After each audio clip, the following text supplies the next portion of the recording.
Hi everyone. I'm going to be reading The Guardian of the Pool from Favorite African Folk Tales.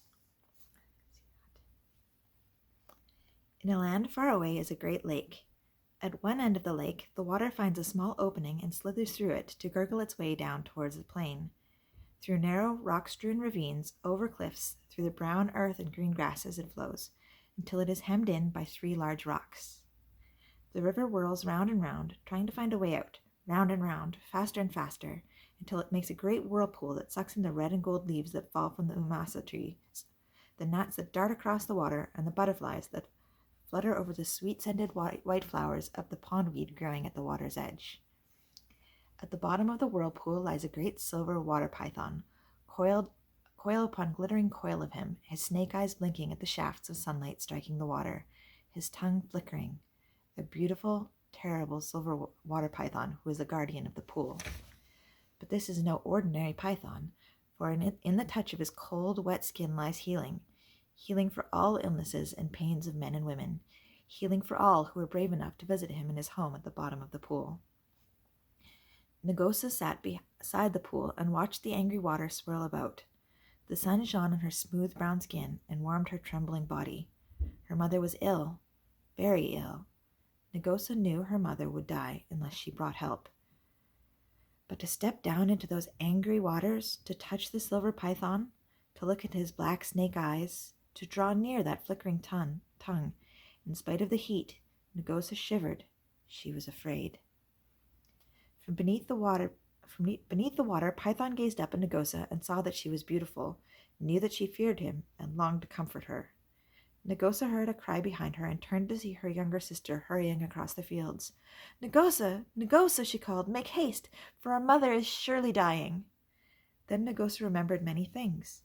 How her mother had soothed her and sat beside her, singing lullabies all the night after Crocodile had nearly drawn her into the water.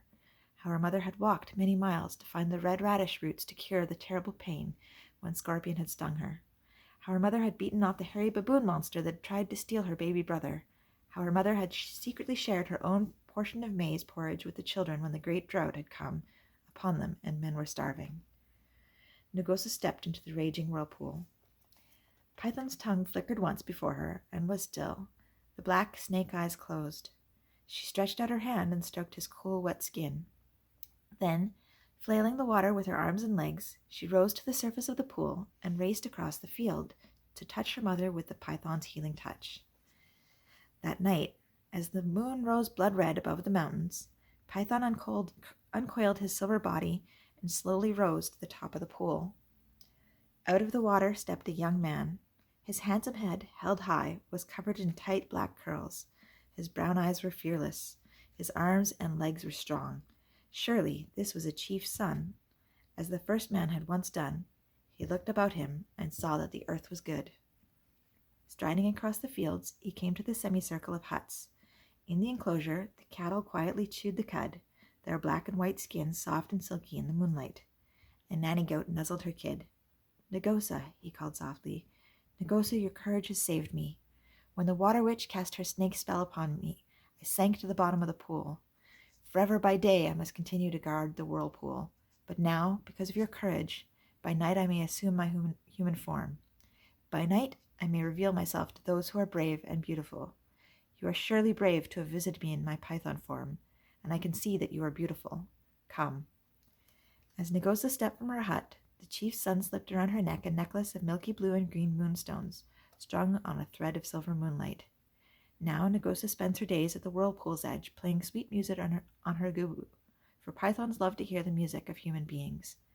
And at night she slips her moonstone necklace around her neck and waits for the chief's son to rise from the water. The end.